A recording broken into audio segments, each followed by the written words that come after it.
Bien. Un momento que voy a cerrar algunas aplicaciones.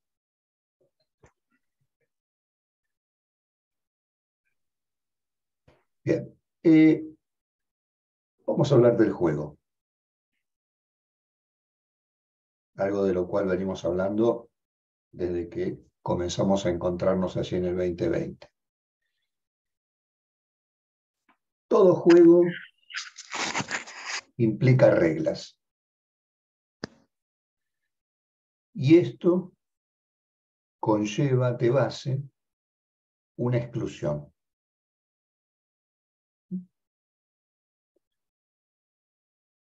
Y en la conceptualización que nosotros estamos transmitiendo aquí, el juego precede la infancia. Es desde el juego que se reconoce la niñez. Y si hay juego, cabe decir también que hay algo que no lo es, que hay un más allá del juego. Y eso que queda excluido atañe a la sexualidad y a la muerte.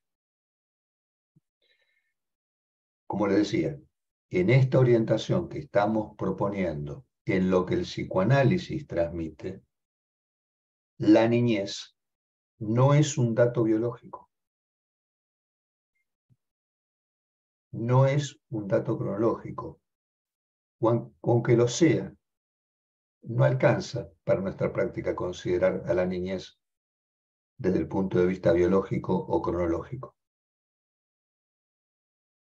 sino más bien entendemos a la niñez como aquel sujeto que se constituye con relación a un lugar que se sostiene desde la función parental. Entonces, un modo de entender la constitución del sujeto de la niñez es, bueno, un lugar que se sostiene desde la función parental. Y cuando les decía la niñez no es un dato biológico, estaba recordando algo que comentó Fukkelman una vez, el autor de este libro que estamos analizando, comentaba alguna vez en alguna disertación que existió el caso de una nena de 4 años que quedó embarazada en Perú, hace muchos años, creo que fue en la década del 40, y que quedó documentado en la historia de la medicina como el caso más precoz de embarazo. Y tuvo un bebé a los 5 años y sobrevivió, tanto ella como el bebé. Bueno, Fukkelman traía a colación esto, que es un hecho excepcional, como para poner en duda justamente la cuestión biológica, que en el caso de esta nena, imagínense el asombro, la sorpresa, bueno, además de desde ya la cuestión importante y grave de la vulneración de la infancia, ¿no? Además de eso, la perplejidad respecto al embarazo, porque eso lleva a pensar, ¿es una nena? ¿No es una nena? ¿Ella es una mujer? ¿No es una mujer? Bueno, recordaba esto, recién recordé esto porque venía a cuento de que la niñez efectivamente, para nosotros la biología no alcanza a subsumir lo que entendemos como niñez y lo que se presenta como fenómeno en la labor nuestra. Entonces, la función parental sostiene ese lugar desde el cual se lee el juego y desde el juego se reconoce a un niño o una niña como tales. Y esta función parental justamente delimita lo que es juego y lo que no es juego. Y en este sentido, el juego, tal como lo venimos proponiendo, es una barrera, es un espejo, es una pantalla. Vamos a ir definiendo por qué una barrera, un espejo y una pantalla. Una barrera con relación a qué. Porque uno piensa una barrera, siempre lo piensa con relación a algo justamente que separa, que divide, que delimita. El juego es una barrera con relación a lo que trasciende la escena del juego, y como dijimos que lo que trasciende la escena del juego es la sexualidad y la muerte, que en el caso de nosotros, las personas mayores, la sexualidad y la muerte es lo que representan la verdad para nosotros. Eso que no es juego, eso que es de verdad. Y les decía que la función de los mayores significativos, al proveer esa delimitación, al sostener lo que es juego, sostienen también lo que no lo es. Y les decía, estas dos dimensiones que nos interpelan en nuestra vida adulta y que no esperamos que interpelen a la niñez, la sexualidad y la muerte, no esperamos que interpelen a la infancia, la sexualidad y la muerte. Más bien tomamos las medidas para que queden resguardado esa zona de la interpelación de esas dimensiones. Pero para nosotros, las personas mayores, estas dimensiones de la sexualidad y la muerte, lo menos que podemos decir nosotros respecto de ellas es que con la sexualidad y con la muerte, las personas mayores tenemos una relación problemática.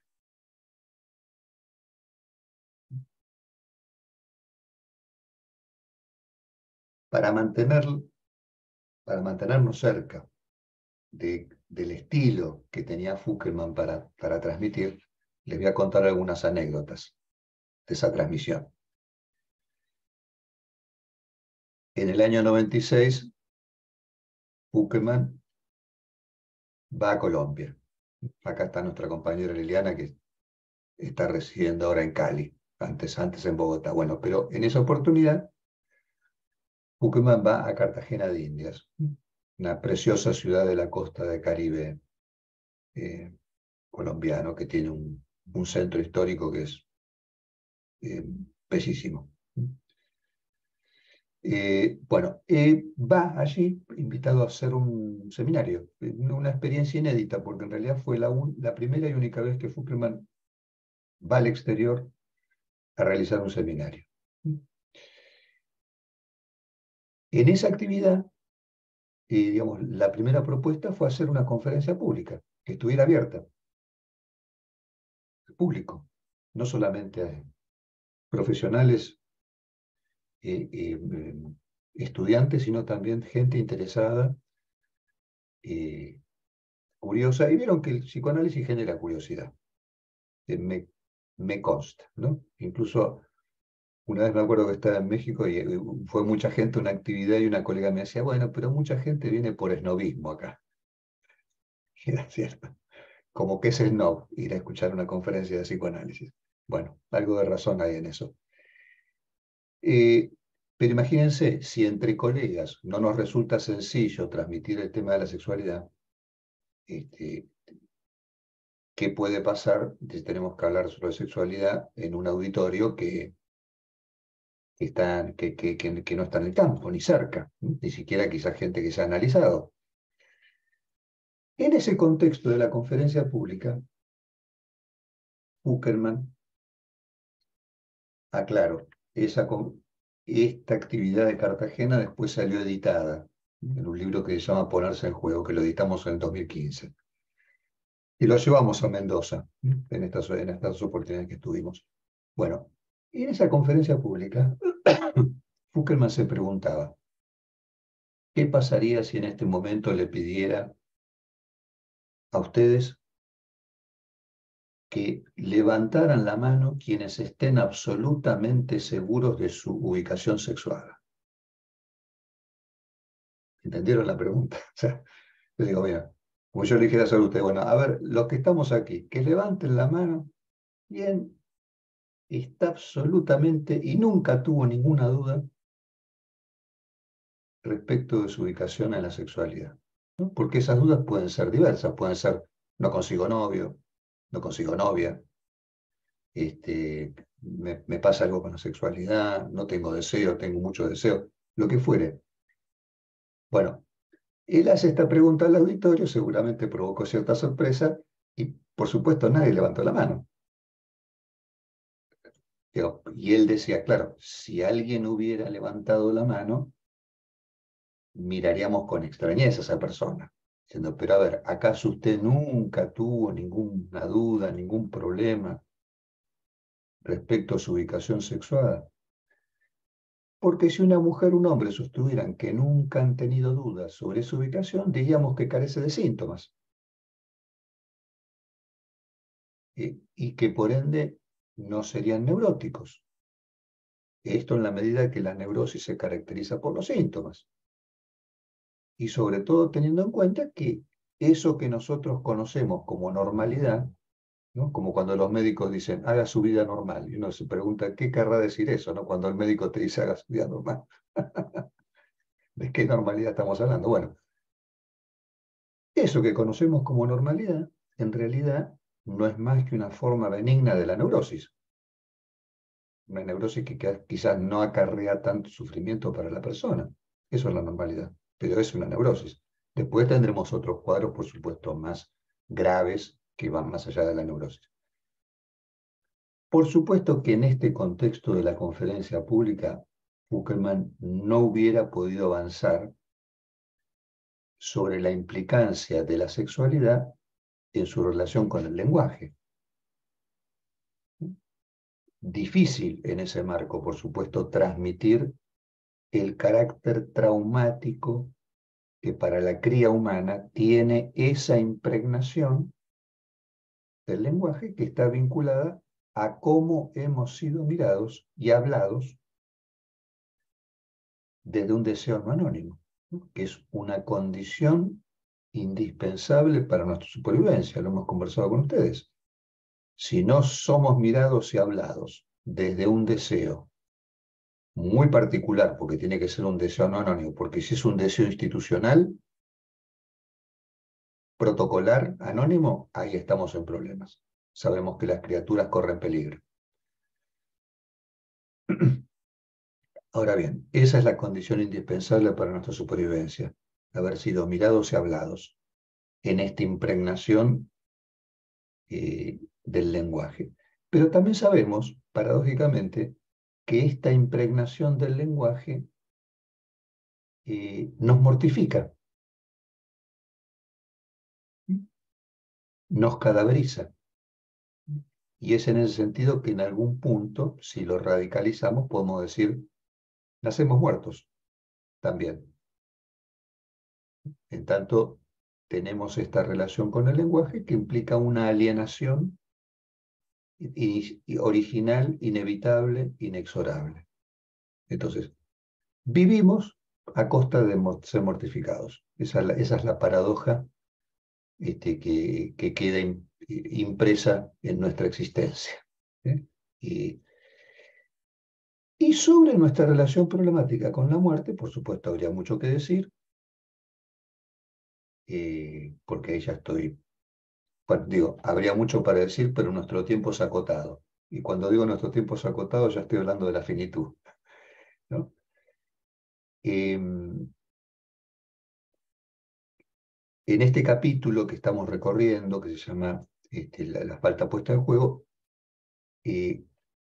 nos encontramos con Fukelman comentando sobre cómo en épocas de guerra los chicos eran y seguramente siguen siendo enviados en algunas zonas a buscar minas.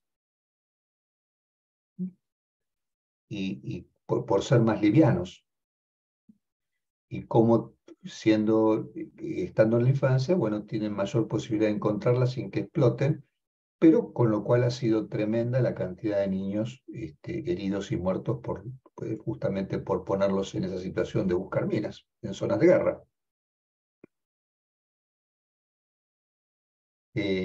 Y sobre este fenómeno, ¿no? Estamos hablando de la muerte, ahora pasamos de la sexualidad a la muerte. Sobre este fenómeno, Fukelman nos transmite una impresión, Y él subraya que es una impresión, que no pretende ser un concepto. Y él dice que para estos chicos en situación de reclutamiento, esa escena es un juego, representa un juego, hasta quedar heridos ellos mismos, hasta quedar lastimados ellos mismos o los cercanos. Y es en el momento de la irrupción de un grito, ¿no?, como si fuera el grito emitido por un animal herido de muerte, donde más se podría experimentar algo de la falta que interrumpe el juego.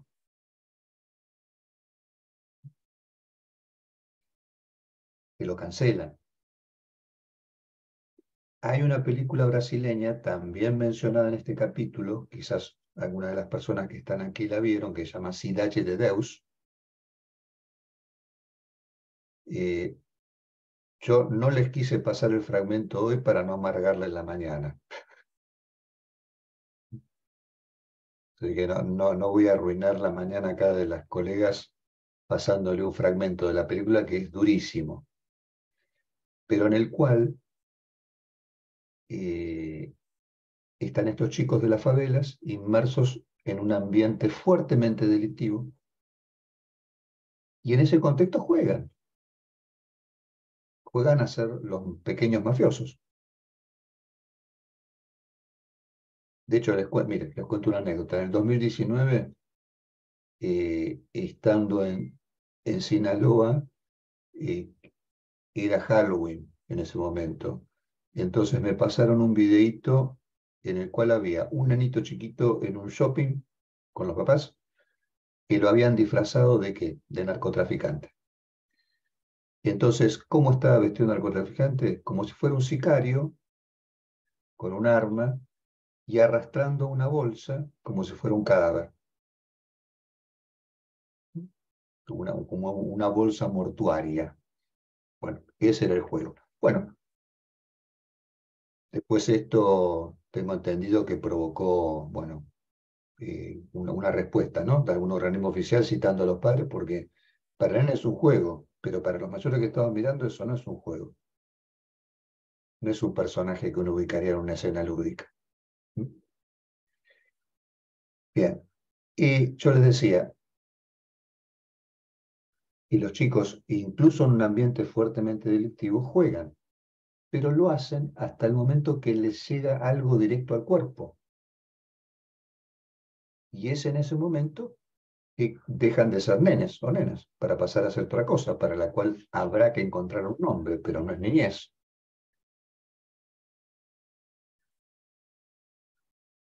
Cuando el cuerpo queda implicado, digamos, de una manera tan dramática, ¿no?, y no hay nadie ahí que pueda ubicar esto como un juego, porque no lo es en rigor para los mayores, este juego de pequeños mafiosos se rompe. Vayamos a una circunstancia menos dramática. Supónganse, a ver, les pregunto a ustedes, cuando eran chiquitas, ¿alguien tenía miedo que le extrajeran sangre cuando iban al laboratorio? ¿Alguien le tenía miedo a la jeringa? Sí. Romina dice que sí, Alejandra también, Patricia me parece que también. Bueno, supongamos, va una criatura con la mamá que le extraigan sangre y puede ser que haga un escándalo espantoso, que se ponga a llorar desesperadamente. Pero puede ser que el extraccionista o la extraccionista le pida a la madre que se quede afuera y le diga a la nena o al nene, te va a doler un poquitito, si te duele mucho avísame y yo saco la aguja, pero si podés aguantar como un hombrecito, como una mujercita, no saco la aguja. Y probablemente el extraccionista extrae la sangre y la criatura probablemente no llora desaforadamente. ¿Qué significa esto? Que con la mamá, esa nena o ese nene, con la mamá tienen un personaje.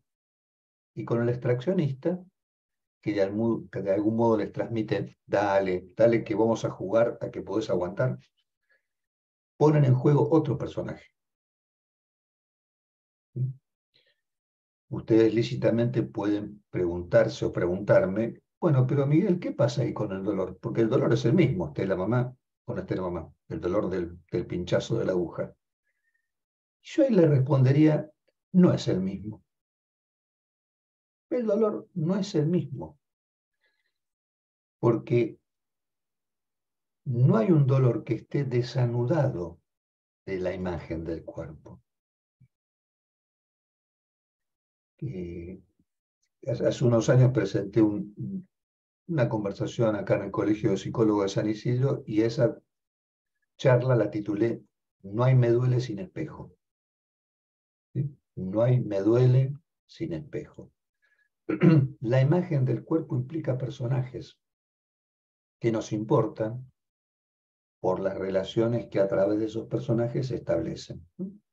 Entonces, en mi cuerpo requiere, por supuesto, que se conforme en mí.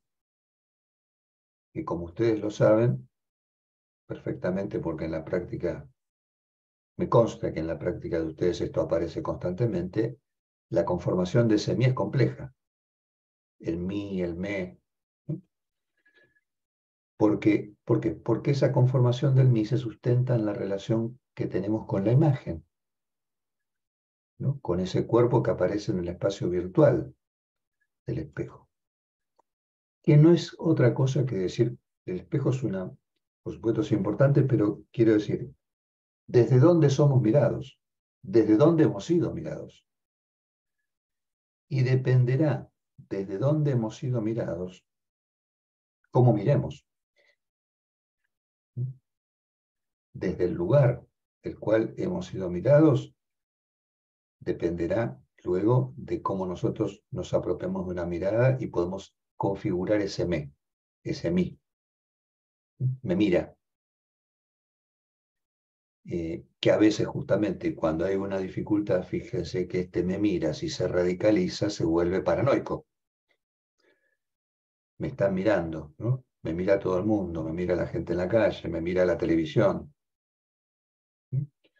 Eh, por eso también que de algún modo el acceso al conocimiento, para todos nosotros, el acceso a esta imagen propia, donde se constituye el mí, tiene un sustento paranoico. En ese sentido podemos decir, todos somos un poquito paranoicos, porque ahí se constituye el me, el mí. Él me mira, me importa, me involucra, me atañe, me concierne. Eso radicalizado es paranoide. En una justa medida es esta forma benigna que conocemos como neurosis.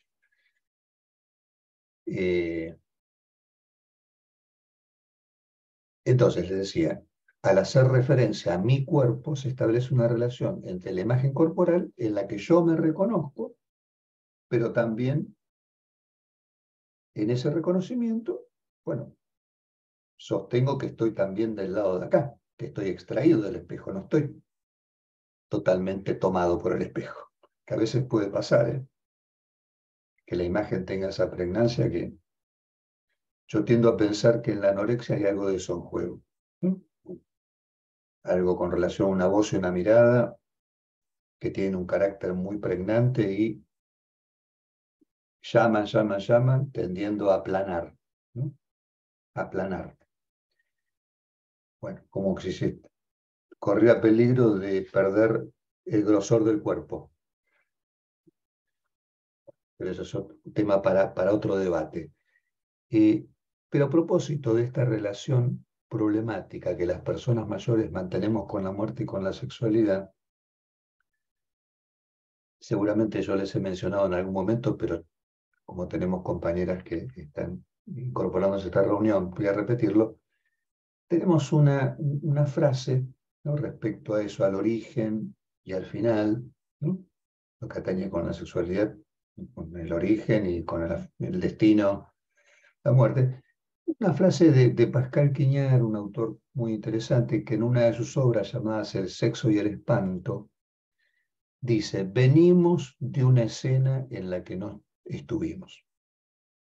Miren qué manera tan condensada, ¿no?, tan precisa de transmitir algo ahí, ¿no? Venimos de una escena en la que no estuvimos. Y una persona es aquella a quien le falta esa imagen. Y las personas, todas, somos una mirada deseante que buscamos otra imagen detrás de todo lo que ve. Fíjense ahí Quiñar, que no es psicoanalista, pero que tiene una percepción muy fina sobre el tema de la falta y la pérdida, está transmitiéndonos en esta prosa que esta mirada deseante nuestra se sustenta en algo que falta, una condición. Ahora, yo con todo respeto a Quiñar me permito seguir esa prosa y decir, venimos de una escena, la de nuestra concepción, en la que no estuvimos sino bajo la modalidad de una falta, lo cual ubica en el origen una falta y nos ubica a nosotros como falta en el origen. Y vamos hacia otra escena, hacia ahí estamos yendo, que es la de nuestro fin, en la que no estaremos sino bajo la modalidad de una falta, lo cual ubica en el final una falta y nos ubica como falta en el final. Entonces, de algún modo, todo destino humano es lo desconocido de la llegada al mundo confiado a lo desconocido de la muerte. Y ahí, en ese pasillo estrecho, transcurre nuestra existencia. Entre estos dos agujeros tan significativos, porque fíjense, ¿qué acontecimiento más significativo para nosotros puede haber que justamente lo que nos originó y lo que será nuestro final?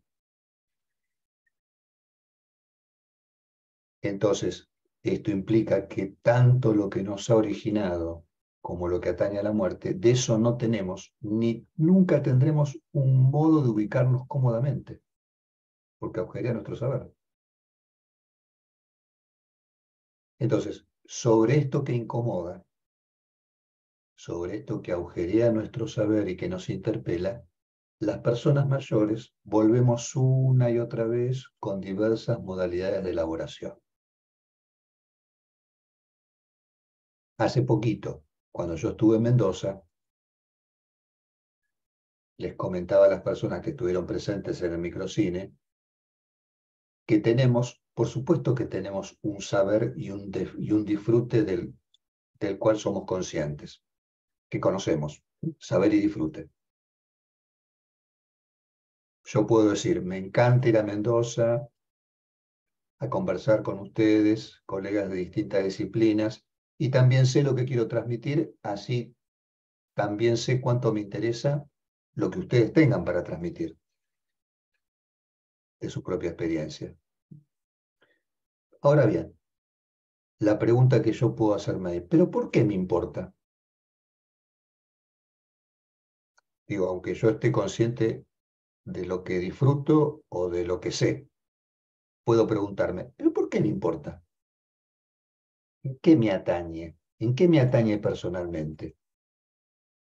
Entonces, si yo me hago esa pregunta, ahí lo que el psicoanálisis tendría para decirme es que seguramente me importa y me atañe en tanto conversar con colegas está entramado en un juego de la infancia, con una fantasía de la niñez quizás, con una demanda de amor, con una curiosidad infantil que ha tenido este destino. Y quizás realizar estas actividades me permite seguir reelaborando eso mío que es tan propio, tan íntimo y tan perdido que es la infancia.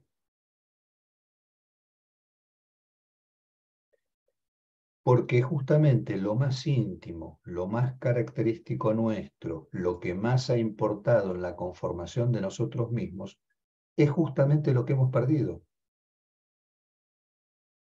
Todo lo que nos ha marcado, el modo de hablar, la música del hablar, el lugar, todo nuestro origen, eso está perdido.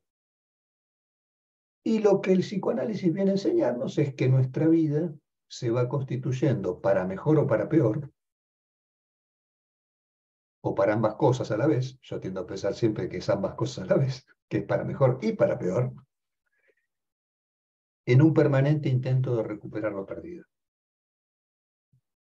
Noten ustedes qué interesante, porque entonces lo perdido, bajo la forma de la ausencia, no deja de estar presente en nosotros, siempre, en todo momento, todo el tiempo. Ahora bien, ¿cómo opera esto en el juego? Ahí ya hablamos de la infancia. También tenemos dos vectores vinculados a lo que está perdido y a lo que está en falta. El juego también transcurre en un estrecho pasillo entre algo que ya no es y algo que aún no es. Ya por una nota a pie de página, seguramente ustedes recordarán de la infancia suya algún pasillo en el cual jugaron. Y siendo el pasillo ese lugar tan desangelado, el lugar preferido de la infancia para jugar a veces. Los pasillos. No puedo digo, no hay lugar de la casa más desangelado que un pasillo, es un lugar de paso. Ahí nadie se instala. Entonces, el juego transcurre en ese estrecho pasillo entre algo que ya no es y algo que aún no es. Lo que ya no es en el juego, bueno, es lo que pasa a formar parte del juego, y por formar parte del juego pierde la connotación de lo que era. Si le pongo un ejemplo tonto, si te agarro un palo de escoba y lo hago caballito, ya no es el palo de escoba, es el caballito. Entonces ahí, y si el nene no es el nene, sino el superhéroe, ya no es el nene, es el superhéroe. Entonces, hay algo que ya no es. Y lo que aún no es, está connotado porque todo juego que se precie de tal, implica que se pone en escena el deseo de ser grande, lo que aún no es la infancia. Y se sustenta en eso, porque si fuera grande no sería un juego, es de verdad. Pero mientras sea juego, hay aún no es, está presente. Son como dos no que están en el juego. Por eso el juego de alguna manera es la máscara del no. Y por eso cuando aparece algo en la práctica clínica de ustedes que los tienta a decir que no, esto no se hace, tienen que pensarlo y encontrar el modo de plantear eso de otra manera. Ayer me contaban justamente una colega que había estado hablando con una fonoaudióloga que el nene había dicho, no, nenito, voy a matar, lo voy a matar, y la fonoaudióloga le decía, no se hace eso, no se hace. Más bien lo que esperaríamos es que la fonoaudióloga, si el nene dice, voy a matar, y uy, dijera, me mataste, y se hiciera la muerta. Eso es lo que esperaríamos. Para poner eso en juego, ¿no? Para no salir de la escena del juego. Porque si decimos eso no se hace, se te acabó el juego. Y se acabó el juego en esta conceptualización que estamos transmitiendo, se acabó la niñez. Entonces, por eso, el esfuerzo nuestro permanente para sostener esa escena del juego. Entonces, te decía, el juego transcurre en ese pasillo entre algo que ya no es y algo que aún no es, y en esa articulación, en ese lugar de corte, se podría decir, y de diferencia, ubicamos a este sujeto particular que conocemos como niñez o como infancia, ¿no? Y en esta articulación que les estoy comentando, lo que aparece es el modo que el psicoanálisis especifica esto que conocemos como sujeto, que es un término muy útil, porque ustedes podrán preguntarse, ¿por qué tenemos que hacer referencia al sujeto y no a la persona o al individuo? Y porque el descubrimiento del inconsciente justamente ha desafiado la idea de que el individuo es una unidad, ¿no? Una consistencia, una completud, una conciencia soberana. Más bien, el psicoanálisis lo que ha venido a descubrir, que el sujeto es un sujeto desalojado, dividido, expulsado, desplazado, de todo aquello que se ha dado en llamar conciencia de sí. Y que no hay identidad posible, ¿no?, en este sujeto, porque justamente en tanto es un sujeto que está dividido, incompleto, inconsistente, justamente lo que hace es buscar la identidad en la familia, en el club, en las escuelas, donde sea, porque lo que está radicalmente excluido es la identidad consigo mismo. En tanto esa identidad consigo mismo, consigo misma, está excluida, eso lanza a las personas a buscar la identidad en otros lugares, porque en sí mismo no la encuentran. Y ni que hablar, por otra parte, de otro aspecto de la revolución freudiana, que incluso quienes nos dedicamos a esta actividad tendemos a no calibrar como corresponde, y me refiero a la satisfacción que opera en el sufrimiento. Repito, la satisfacción que opera en el sufrimiento y que da cuenta de esa fuerza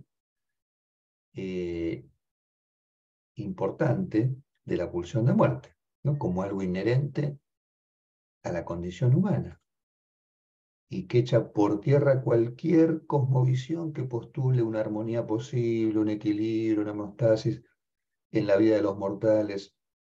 Por supuesto que uno respeta a la gente que propone el equilibrio, la armonía, ¿no?, lo que en una época se llamó New Age, ¿no? Uno respeta a quien se quiera adherir a esas cosmovisión. Si lo tranquilizan, está todo bien. No tenemos ninguna objeción, así como alguien a quien la religión también le brinda esa dimensión del sentido. Ninguna objeción ni crítica. Pero en verdad, al menos lo que me parece de la experiencia propia, y en lo cual estoy en consonancia con lo que plantea el psicoanálisis, que no hay una armonía posible, un equilibrio, una homeostasis que se mantenga. Este sujeto desalojado, dividido contra sí mismo, ¿no?, desplazado, implica que el sujeto es tomado por la palabra para representarse, pero también para desaparecer. Y en el caso de la infancia podríamos decir otro tanto. La niñez es tomada por el juego para quedar representada, pero también para desaparecer, produciendo una pulsación ahí, de aparición y desaparición, y en esa pulsación apareciendo lo que conocemos en la imagen como niñez, como infancia. Y yo les he dicho algo, creo que en algún momento, que a alguna de las personas que están aquí les interesó, y es que en nuestra práctica clínica,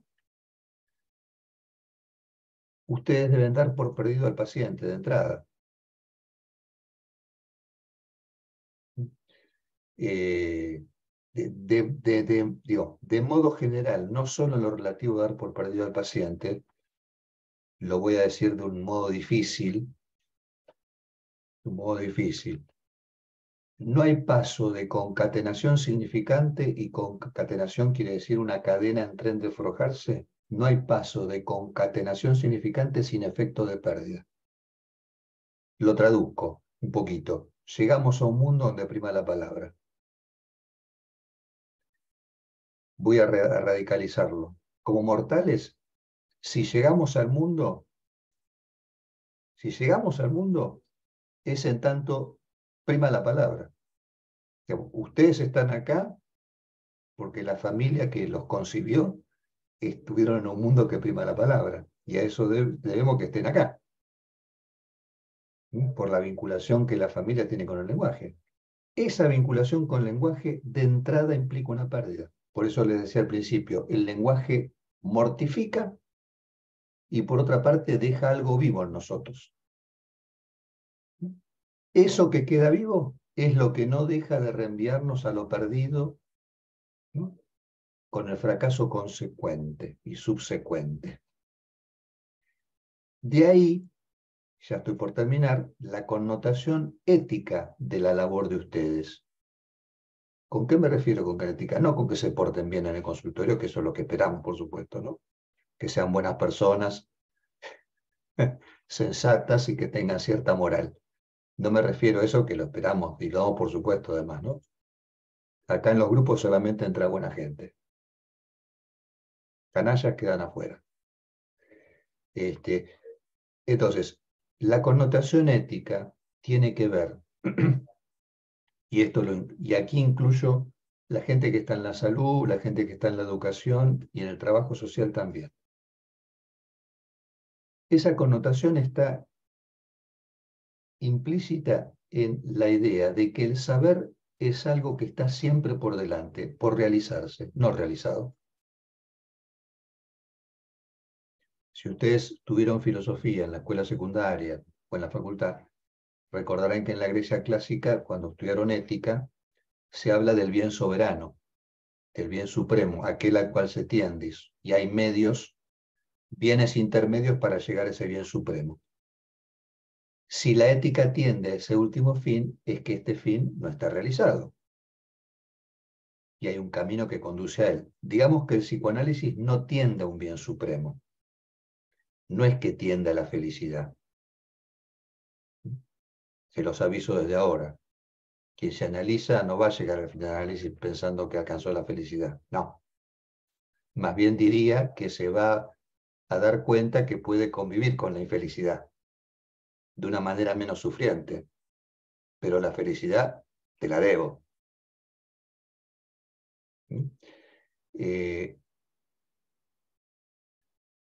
Por eso se nos transmite la idea justamente de un inconsciente que tiene un estatuto ético. Nuestro inconsciente tiene un estatuto ético porque su esencia es estar irrealizado. Es algo que siempre está en el advenir, en el porvenir. Y un psicoanálisis en una orientación adecuada, una práctica como la de ustedes en una orientación adecuada, y me consta que la tienen, pone el efecto de pérdida como inevitable.